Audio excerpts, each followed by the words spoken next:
Bonjour à toutes et à tous. Merci pour votre participation. Je m'appelle Damien Vieillard-Baron, je suis le président de la société GEREP et je suis accompagné à l'occasion de ce webinaire par Estelle Veil, qui est la présidente fondatrice de Happy Employees. Bonjour. L'objectif... Bonjour Estelle, pardon.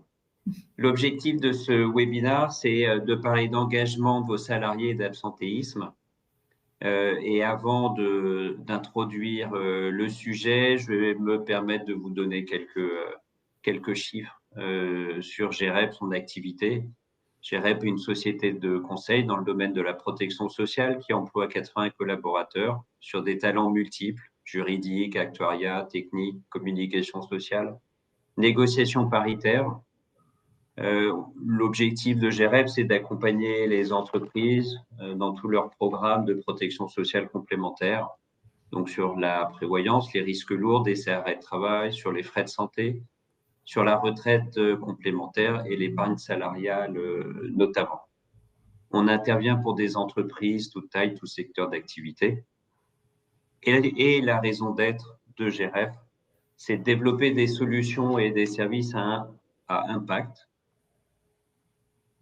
pour contribuer à la performance sociale des entreprises et favoriser le mieux vivre des personnes assurées. Donc voilà quelques données de l'entreprise qui nous positionnent dans le top 15 des courtiers spécialisés en assurance collective. Les risques, les principaux risques qui sont adressés par GEREP, j'en ai parlé. Et de par la nature de ces risques-là, on a une conviction forte chez GEREP depuis plusieurs années maintenant sur le fait que pour assurer des risques, on a un rôle à jouer fort dans la prévention de ces risques et pas uniquement dans l'indemnisation des risques. Donc ce rôle va s'exprimer sur des baromètres et des ingénieries sur la consommation médicale, mais aussi et bien évidemment sur les sujets d'absentéisme, qui sont des sujets assez lourds actuellement, de par la dérive des taux d'absentéisme constatés en moyenne nationale, ou qui peuvent avoir des impacts assez conséquents sur les programmes d'assurance. Donc, ces analyses sur l'absentéisme, on va les adresser de deux manières. Sur une méthode quantitative, on va analyser la DSN, on va analyser les SIRH, on va pouvoir faire des études avec des granularités fines sur les fonctions, sur les métiers, sur les établissements dans une entreprise pour quelque part scorer l'absentéisme et aider l'entreprise à avoir une vision la plus claire et exhaustive possible. Quand on regarde quelques données moyennes sur cet absentéisme, le taux est globalement, année après année, en croissance. Donc la problématique est plutôt encore devant nous et pas derrière nous en tant qu'employeur, avec des réels sujets de maîtrise de ce risque-là. Ça correspond à 23 jours d'arrêt de travail en moyenne et par salarié. Et 37% des collaborateurs se sont arrêtés au moins une fois courant 2021. Évidemment, cet absentéisme a un impact sur la performance économique et sociale de l'entreprise. Concernant la performance économique, un point d'absentéisme coûte 2% de la masse salariale parce qu'il y a des impacts directs et des impacts indirects. Donc, c'est un coût assez conséquent. Et a aussi un impact maintenant sur la gouvernance des régimes de prévoyance, puisque le risque absentéisme avec sa dérive coûte de plus en plus cher et du coup parfois implique des nécessités de recalibrage soit des garanties, soit des cotisations liées au décès et à l'arrêt de travail. Donc ça, c'est pour l'approche quantitative. Si vous êtes intéressé par connaître nos rapports d'absentéisme, je vous laisserai mes coordonnées. N'hésitez pas à revenir vers nous pour qu'on puisse en discuter. Maintenant, je vais passer sur la partie qualitative. Et sur cette partie qualitative, Estelle accompagne GEREP dans la réflexion voilà, de maîtrise et d'accompagnement, notamment de l'absentéisme, mais pas que, puisque ça participe d'une démarche globale de QVCT. Et ça me paraissait intéressant qu'Estelle puisse partager son initiative, mais aussi son expérience, puisqu'elle est passée dans sa carrière professionnelle dans des grands groupes avec de nombreux collaborateurs. Sachant que côté GREP, en tant qu'employeur, j'ai par le passé utilisé plusieurs outils d'enquête d'engagement pour prendre le pouls de mes collaborateurs. On en reparlera, mais le dernier outil proposé par Estelle est celui qui m'a paru quelque part le plus naturel à utiliser, le plus simple, donc du coup avec des ROI assez rapides. Juste avant de passer la parole à Estelle, on a posé une question, vous a posé une question. Est-ce que la maîtrise de l'absentéisme est un sujet pour votre entreprise? Et la réponse est sans ambiguïté. À 88%, vous avez répondu oui, c'est un sujet pour notre entreprise. Et il y a uniquement 12% de participants pour lesquels ce n'est pas un sujet. Donc, ça laisse un champ vaste et libre de traitement. Et Estelle, on est intéressé pour avoir ce retour d'expérience et votre vision des impacts positifs des enquêtes d'engagement que vous pouvez mener et des plans d'action que vous pouvez restituer derrière. Merci beaucoup, Damien. Effectivement, c'est très intéressant d'avoir ces chiffres. Je n'avais moi-même pas en tête que un Français sur 3 avait eu un arrêt de travail durant l'année passée. C'est énorme. L'idée maintenant, c'est effectivement de regarder quel lien il peut y avoir entre l'absentéisme et l'engagement, partant du principe que on passe énormément de temps au travail. On passe plus de 73 000 heures dans une vie au travail, que la seule chose qu'on fasse de plus, c'est dormir. Et donc, derrière, c'est important de savoir comment on se sent dans toutes ces heures passées au travail. Et d'après une récente étude Gallup, en fait, les gens ne se sentent pas très bien dans leur travail, puisque cette étude montre que 60% des salariés sont désengagés ou émotionnellement détachés de leur travail. Les émotions sont importantes, on reviendra dessus tout à l'heure. Et 19% sont totalement désengagés. C'est ce que dans l'étude en anglais, ils appelaient miserable. La traduction en français est assez percutante. Ça peut montrer à quel point les salariés se sentent mal dans leur travail. Alors, on parle d'engagement, mais finalement, qu'est-ce que c'est que cet engagement ? On va avoir plusieurs définitions, mais une définition qui me semblait pertinente était au travers du degré de l'implication des salariés et leur investissement. Et ça, c'est lié à des facteurs comme la satisfaction, l'épanouissement, et ça va générer des émotions positives ou négatives. On va être content ou non de se rendre au travail. Et derrière, le fait d'être engagé et donc content de se rendre au travail, heureux, ça va générer des salariés qui seront 6 fois moins absents, 2 fois moins malades, en lien avec notre sujet d'absentéisme, et beaucoup plus loyal, plus productif et plus créatif. Pourquoi finalement quel est le lien derrière ? On se rend compte que les entreprises où les salariés sont engagés vont avoir des profits qui vont être supérieurs aux autres. Donc, l'engagement du collaborateur va générer de la performance individuelle et derrière collective. Cette performance, elle va aussi se ressentir auprès des clients qui seront plus fidèles, puisque ce sera plus agréable pour eux d'avoir quelqu'un qui est content d'être au travail et content de répondre aux problématiques du client en face de lui ou d'elle. Et donc derrière, un ROI très important pour l'entreprise, avec des clients plus fidèles et, comme on l'a évoqué tout à l'heure, un taux d'absentéisme qui va être 41% inférieur. Donc, quand on voit les chiffres que Damien montrait tout à l'heure sur le coût de l'absentéisme, on voit que l'engagement a un ROI qui est multiple, avec de multiples facettes. Donc, si on résume, un collaborateur engagé, ça va être un collaborateur qui va être plus motivé et passionné par son travail et qui va se sentir émotionnellement impliqué. Le collaborateur engagé sera plus dévoué parce qu'il va plus s'identifier à l'organisation et va trouver de la satisfaction dans son travail avec des endomorphines positives et de l'énergie au quotidien. Mais vous allez me dire, OK, mais comment est-ce qu'on connaît le niveau d'engagement de ses salariés?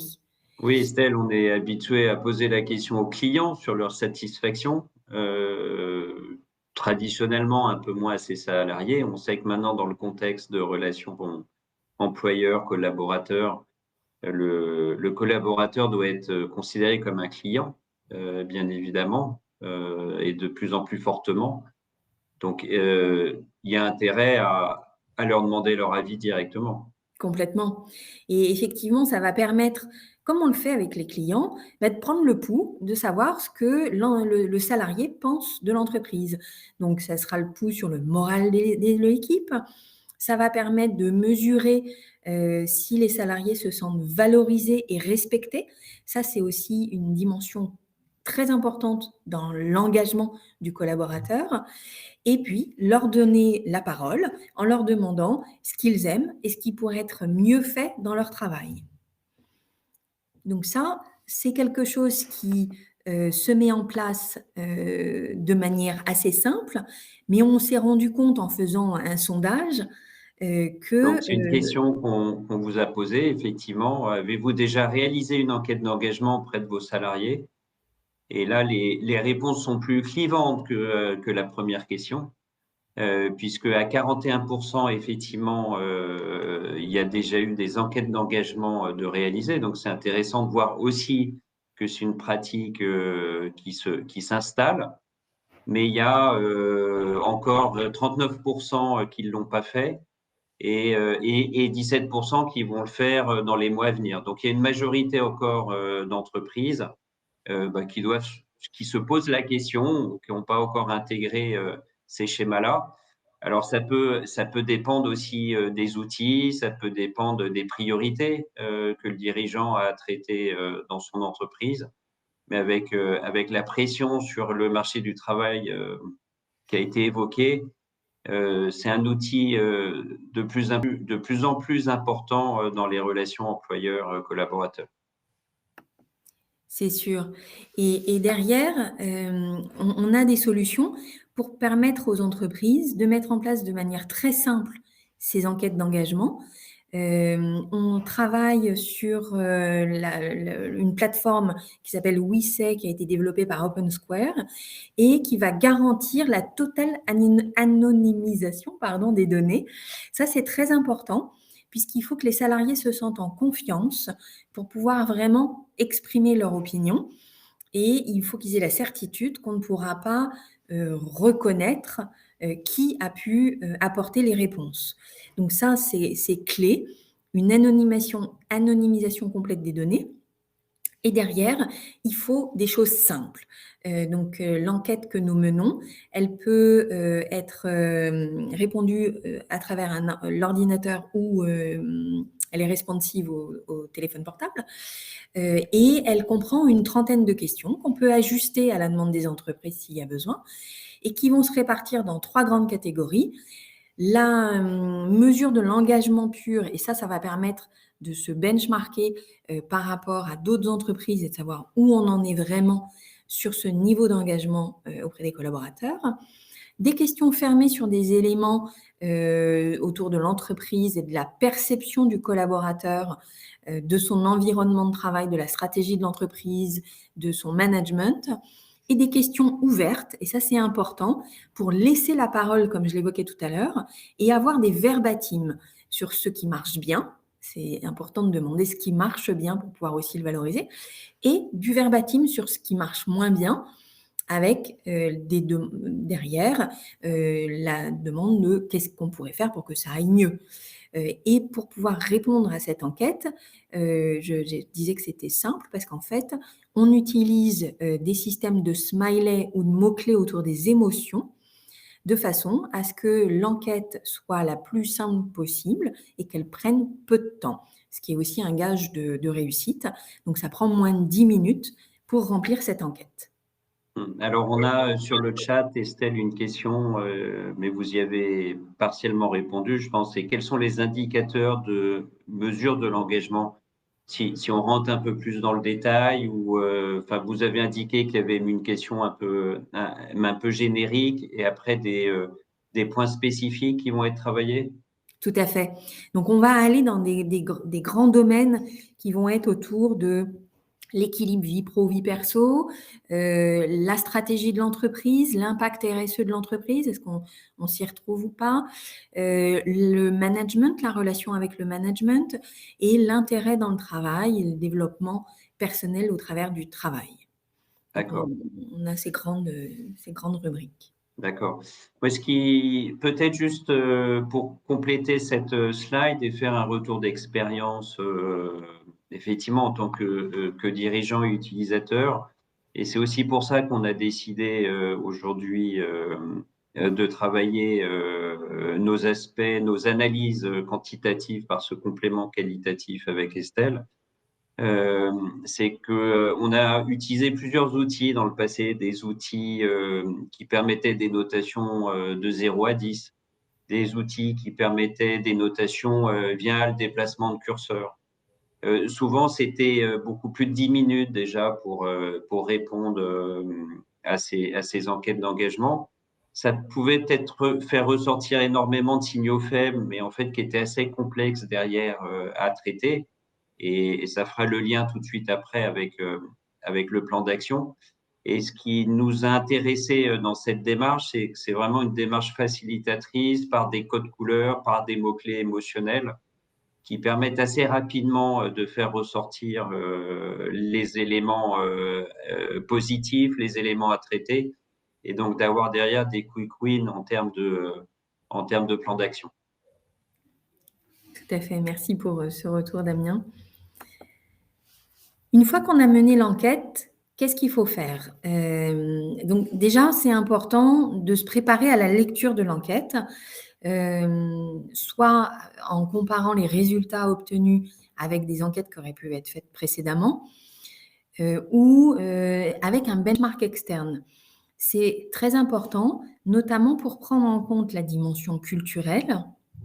Et on voit, d'après le classement de Gallup que j'évoquais tout à l'heure, quand on regarde la moyenne mondiale du taux d'engagement, donc c'est sur un panel qui est très important, tout type de catégories confondues, on est à 21%. États-Unis, Canada, 33%. Europe, ça commence à baisser, 14%. Et la France est en queue de peloton sur l'Europe à 6%. Ça veut dire que d'une manière générale, les Français ont tendance à être en affichage moins engagé que les Américains, par exemple, si on reprend l'étude Gallup. Donc, c'est important. On n'aura pas ces taux-là si on fait l'enquête d'engagement avec vous, parce que dans le monde privé, on a toujours des taux qui sont plus élevés que ce qui est affiché là. Mais c'est important de savoir comparer les résultats que vous allez obtenir par rapport à un benchmark pour juste savoir si c'est normal ou si vous avez un vrai sujet à traiter rapidement. Et vous avez une profondeur de benchmark de 300 000 salariés qui correspondent à environ 250 entreprises. C'est ça, Estelle? Exactement. Donc, ça permet derrière de pouvoir avoir des benchmarks non seulement sur les enquêtes d'engagement de la première partie, mais aussi sur les autres questions, de façon à savoir comment vous vous positionnez. Ensuite, c'est très important de réfléchir à la façon dont vous allez organiser le retour auprès des collaborateurs. Les collaborateurs ont pris du temps pour répondre à l'enquête, donc il faut derrière leur faire un retour si possible rapide. C'est, je le souligne ici, important de regarder ce qui ne va pas bien, parce que vous allez voir des choses qui vont remonter, qui sont des choses à améliorer, mais c'est aussi important de mettre en lumière et de souligner ce qui va bien pour pouvoir aussi se féliciter des choses qui ont été mises en place et qui fonctionnent bien dans l'entreprise. Donc, dans votre retour, il faudra travailler le plan d'action. Ma recommandation, c'est ce qu'on fait avec nos clients, c'est, de commencer avec les résultats les moins bons, parce qu'on se dit finalement, c'est probablement là qu'il est plus urgent d'agir. De regarder aussi s'il n'y a pas quelques quick wins qui vont permettre de mettre en mouvement le changement, toujours pour montrer aux collaborateurs que les choses sont en train d'évoluer grâce à, leur retour. Donc de vite pouvoir montrer que, les choses changent et que la direction a pris, des décisions pour, améliorer l'environnement de travail, par exemple. Et puis, vous aurez certainement, à travailler avec, des managers, des salariés, en plus petit comité, pour travailler sur des workshops de plan d'action. Ça, ce sont des choses qui sont importantes à faire. On accompagne aussi nos clients là-dessus. Et puis derrière, vous verrez ce qui est acceptable ou non, en termes de mise en place dans votre plan d'action. Si les salariés, se plaignent de leur rémunération et souhaitent, une augmentation de 50, vous direz probablement non. Ça ne sera pas quelque chose de raisonnable, mais par contre, on travaillera sur des mesures de, pouvoir d'achat, par exemple, qui coûteront beaucoup moins cher et qui répondront à cette problématique. Et puis dernier conseil, c'est d'être, ambitieux mais raisonnable, parce qu'il y a rien de pire qu'un plan d'action avec, 30 points et que, ces 30 points, en fait, végètent parce que personne ne les prend vraiment en main. Donc il faut y aller étape par étape, commencer, avec un nombre plus limité d'actions, dans votre priorisation, mais d'être sûr que ces actions verront le jour. Voilà les grands conseils qu'on vous donne si vous mettez en place une enquête, d'engagement auprès de vos collaborateurs. Alors, il y a une question, Estelle, au niveau du chat, c'est comment aborder les points les moins bons de l'enquête. Alors peut-être que ma question anticipe votre présentation, mais c'est vrai on peut souvent se poser cette question. C'est vrai. Euh, C'est vrai qu'en plus, on peut même avoir peur, quand on est, DRH ou, patron d'une entreprise, de ces points très négatifs. Mais finalement, on arrive toujours, quand on regarde les verbatims, à, trouver des pistes qui vont permettre de travailler sur des choses qui vont, aller vers l'amélioration. Et quand les points sont vraiment très négatifs, c'est toujours intéressant de prendre des petits groupes, ce sont les workshops que j'évoquais au point 3, qui vont, pouvoir avoir une réflexion, en se mettant ensemble dans une salle, en essayant de peser un peu les différentes, actions possibles. Donc d'avoir une réflexion collective, et d'associer les personnes qui, ont le plus envie de travailler sur ces points qui ressortent comme étant les plus négatifs.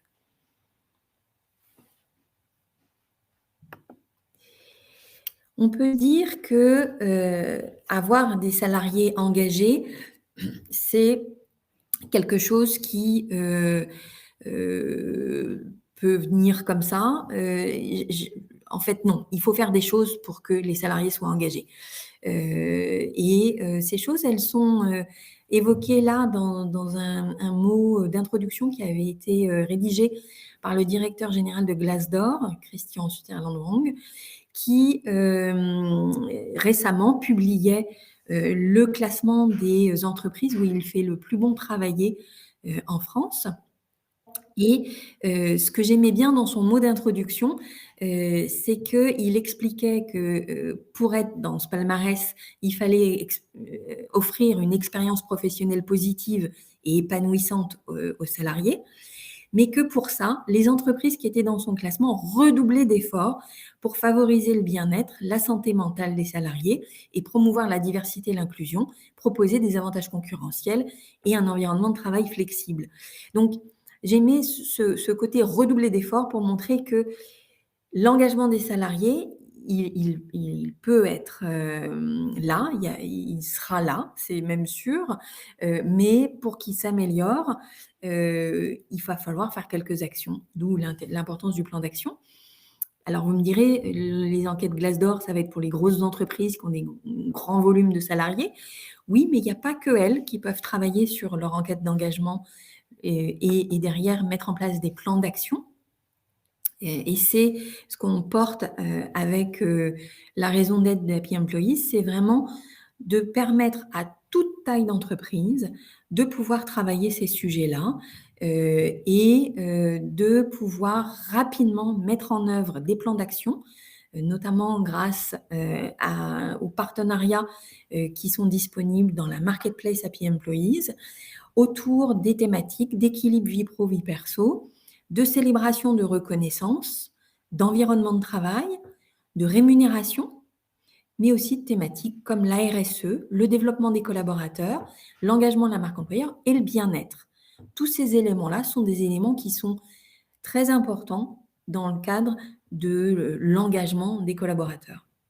Donc, en fonction des résultats de l'enquête d'engagement, vous accompagnez les entreprises qui le souhaitent pour construire un plan d'action avec des actions prioritaires et qui, en fonction du retour, peuvent porter sur ces différents thèmes. Donc, une sorte de marketplace pour avoir des solutions derrière à déployer. Tout à fait. Et le principe, c'est d'avoir des solutions simples et concrètes à mettre en place. Donc là, on a quelques exemples pour illustrer la question de Damien. Donc, dans cette société, la problématique qui a été rencontrée et qui est ressortie dans l'enquête d'engagement, c'est que les collaborateurs avaient un manque de sentiment d'appartenance au groupe et qu'ils souffraient du fait qu'il y ait des salariés qui soient beaucoup en télétravail, en nomade, d'autres au bureau, donc un côté éclaté, et des salariés qui n'ont pas le temps ou le courage de prendre soin d'eux et qui trouvent que d'un point de vue bien-être, ils ne sont pas au rendez-vous. Donc, on a travaillé avec l'entreprise pour réfléchir aux choses qui semblaient les plus percutantes pour répondre à ces deux problématiques. Il y en avait plus, mais là, c'est pour vous expliquer ce qui a été mis en lumière. Et il a été décidé de mettre en place des séances avec un coach sportif sur site pour inciter les collaborateurs qui avaient tendance à rester plus en télétravail à venir au bureau en ayant un rendez-vous toutes les semaines avec les collègues pour pouvoir participer à des cours. Donc, on avait mis en place des cours de yoga, des cours de HIIT, cardio training. Donc, on peut mettre en place tout un tas de types de cours. Donc là, ça recréait du lien avec des salariés qui étaient contents de revenir au bureau et de se retrouver ensemble. Et puis, on a en parallèle mis en place une application sportive aussi qui remonte l'ensemble des actions qui sont faites par les collaborateurs et qui les incite à participer à des challenges en équipe. L'idée était de retrouver toujours cet esprit d'équipe et cette envie d'appartenir à un collectif. Et les retours des salariés ont été très bons. Ils étaient très heureux de revenir au bureau avec cet objectif de cours de sport et de pouvoir prendre soin d'eux et que leur entreprise finalement leur permette de prendre soin d'eux. Et avec les challenges, ils étaient super fiers d'avoir participé à une course solidaire. Donc ça a vraiment créé une émulation au sein de l'entreprise et des salariés qui étaient fiers de courir sous la bannière de leur entreprise. Donc ça, c'est un premier exemple. Un autre exemple ici, dans cette entreprise, on avait des collaborateurs qui ne se sentaient pas associés à la création de valeur de l'entreprise. Les résultats de l'entreprise étaient bons, voire très bons, et eux disaient, bah oui, mais du coup, nous, on s'est démenés et derrière, la rémunération n'est pas au niveau que nous, on attend. Et puis, on avait des retours assez négatifs sur la partie reconnaissance et valorisation par le manager. On a travaillé, on a fait des workshops et on a dit, bon, il faut trouver une façon de faire du partage de la valeur. Et cette entreprise n'avait pas d'accord d'intéressement. Donc, on a mis en place un accord d'intéressement qui s'est basé sur des indicateurs financiers pour pouvoir avoir ce partage de la valeur. Et on a aussi profité de l'occasion pour inclure des indicateurs RSE qui étaient pertinents pour l'entreprise et ses salariés. Donc là, on avait des salariés qui étaient fédérés autour de ces indicateurs et qui, derrière, étaient récompensés quand l'entreprise avait des bons résultats. On a, par ailleurs, pour répondre à l'autre point, mis en place des séances de coaching pour les managers, de façon à développer leurs soft skills et faire en sorte que, ils travaillent un petit peu plus leur empathie auprès de leurs collaborateurs, de manière à, pouvoir recréer une atmosphère, valorisante pour les collaborateurs. Les plans oui, pardon, Estelle. Et là encore, on a eu des retours qui étaient très chouettes, avec des salariés qui nous ont dit qu'ils avaient une meilleure compréhension des enjeux de l'entreprise, grâce au partage des indicateurs de l'intéressement à tous, puisque c'était des choses finalement qu'ils n'avaient pas en tête, qui n'étaient pas communiquées. Et dans le cadre de l'accord d'intéressement, il faut communiquer sur ces indicateurs. Et on a eu des retours disant qu'effectivement, les managers étaient beaucoup plus à l'écoute de leurs équipes. Oui, c'est effectivement l'intéressement est un outil intéressant parce qu'il permet vraiment de construire des indicateurs réellement adaptés à la stratégie déployée par l'entreprise. Et on peut le faire de façon aussi beaucoup plus dynamique parce qu'on n'est pas obligé de le faire en prime d'intéressement annuel, mais on peut caler ça sur des périodicités plus courtes pour créer cette dynamique positive. Donc, c'est effectivement vraiment un bon outil de partage de valeur avec des ingénieries spécifiques et intéressantes qu'on peut monter de notre côté. Il faut que ça reste simple néanmoins, mais c'est à l'image de votre démarche, Estelle, parce que la simplicité, ça permet la compréhension et la bonne communication effectivement aux collaborateurs pour pouvoir les embarquer dans la démarche. Tout à fait. C'est très important. Et donc, en termes de résultats, vous n'aurez pas forcément des plans d'action qui toucheront des sujets équilibre vie pro, vie perso ou bien-être. On a vu tout à l'heure, on a travaillé sur d'autres thématiques au travers de la rémunération ou du développement des compétences managériales. Mais pourtant, vous aurez malgré tout des effets positifs sur votre absentéisme parce que vous aurez des salariés qui seront plus investis dans la réussite de l'entreprise, simplement parce que vous leur aurez laissé un temps de parole et au travers de ce temps de parole, la possibilité de s'exprimer et avec vos plans d'action, vous leur aurez montré que vous preniez en compte leurs paroles. Et ça, c'est très, très important en termes d'engagement, puisque quand on se sent écouté, on se sent nettement plus engagé, nettement plus concerné par l'environnement dans lequel on est. Donc, vous aurez un retour sur investissement qui sera, comme on le dit en introduction, avec de multiples facettes. Ce seront des investissements qui ne coûteront pas forcément cher, puisque dans les actions qui ont été listées là, il y a des choses qui sont très abordables, mais avec un retour sur investissement énorme. Alors justement, Estelle, j'ai une question là-dessus d'un participant sur le coût de la démarche qu'on a construite ensemble. Peut-être, alors ça dépend de la taille des entreprises, ça dépend pas mal de vecteurs, mais vous pouvez peut-être nous donner quelques indications. En tout cas, vous avez souhaité travailler un schéma qui soit accessible à tous. C'est ça. Donc, c'est en fonction de la taille de l'entreprise. Et derrière, on a des formules qui commencent à des tarifs comme 5 500 €. Donc, ce sont des choses qui sont très abordables. D'accord. Et sachant que on peut, dans la démarche, retenir la partie enquête d'engagement sans forcément travailler l'accompagnement sur le plan d'action. Si une entreprise a des compétences et des moyens internes pour pouvoir le développer de son côté. Oui, oui, oui, après tout s'adapte en fonction de l'organisation. On est, toujours sur, une offre qui est en fonction des besoins de l'entreprise, l'idée étant de s'adapter aux ressources qui sont disponibles au sein de l'entreprise. Ok, merci beaucoup Estelle.